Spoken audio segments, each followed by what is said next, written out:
তুলসী মঞ্জুরি বা ফুল সম্পর্কিত 5টি প্রতিকার।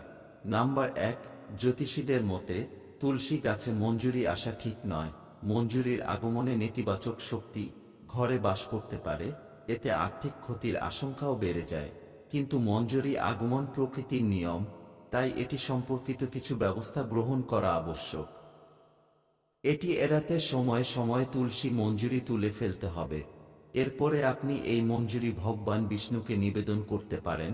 নাম্বার 2, ভগবান শিব এবং তার পুত্র ভগবান গণেশকে তুলসী পাতা নিবেদন করা নিষিদ্ধ বলে মনে করা হয়। তবে আপনি ভগবান শিবকে মঞ্জুরি নিবেদন করতে পারেন।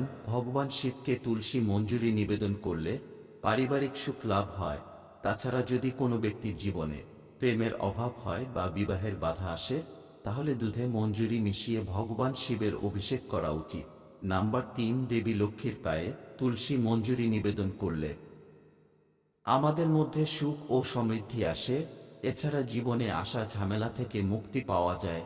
এর জন্য প্রতি শুক্রবার দেবী লক্ষ্মীর চরণে তুলসী মঞ্জুরি অর্পণ করতে হবে।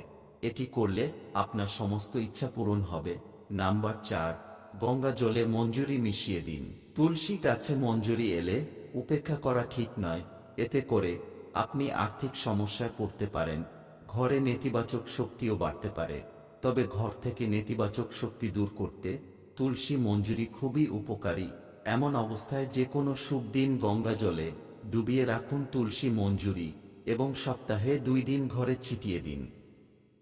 এটি করলে আপনার ঘর থেকে নেতিবাচক শক্তি দূর হবে।